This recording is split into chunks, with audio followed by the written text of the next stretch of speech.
Hello, welcome to Middle East in Depth, part of Levant TV's Press Reviews. An editorial in Al-Monitor looks at a top story in the Middle East. The Washington-based outlet asks, as of the title, should the US back UN plan for ceasefire in Aleppo? UN Special Envoy for Syria Staffan de Mistura told the United Nations Security Council on February the 17th that there was a glimmer of hope as the Syrian government said it would be willing to halt aerial bombing and artillery shelling of Aleppo for a period of 6 weeks. De Mistura added that he has no illusions about the difficulty of implementing a freeze. He said, "We shall be cautious with words and assurances will not be enough. Facts on the ground will prove if the freeze holds and can be replicated elsewhere." But Khalid Khoja, president of the National Coalition of Syrian Revolutionary and Opposition Forces, was skeptical.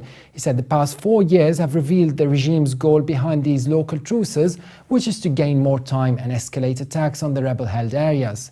But Khoja did not outright reject the initiative either. He said, "We welcome any effort aimed at stopping the bloodshed in Syria," adding that the UN envoy's freeze proposal requires a careful and detailed study and that stopping aerial bombardment must include all Syrian cities. The Al-Monitor editor adds, the Syrian opposition should be part of the process of bringing relief and an eventual political transition to their country. There may be some positive strands from the Russian conference last month, as reported here, but there is more to be done, and the United States and its regional allies should have a role to play. Ziad Bahaa-Eldin, former Deputy Prime Minister in Egypt, writes a column featured in the Ahram Online where he looks into the challenges and relevance of Egypt's next parliament. In Egypt, Bahaa-Eldin says many see the parliamentary elections scheduled from late March to early May as a milestone, the last step in the roadmap announced in July 2013, and an important building block of the new state. And while the writer agrees that elections are important, especially that they will reinstate the legislature, now absent for 3 years, he thinks the coming parliament will not have much influence in establishing the foundations of a new state. In fact, he believes it faces 3 major challenges that will undermine its significance and limit its influence if they are not addressed.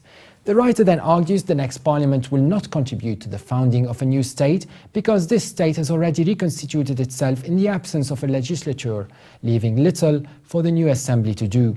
The constitution has been drafted and approved, and the president has been elected. For all practical purposes, the power to appoint the government rests with the president, as any objection from parliament may bring about its dissolution.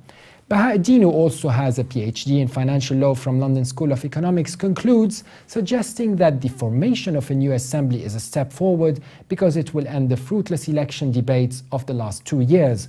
The public is exhausted, he says, by the endless talk of the date of elections, the electoral system and party alliances and lists, and as a result has withdrawn from politics. With the elections over and the parliament seated, there will be no choice but to grapple with pressing social and economic issues. That was it for today. For more updates, please visit levant.tv or subscribe to Middle East in Depth on iTunes. Thanks for watching and bye for now.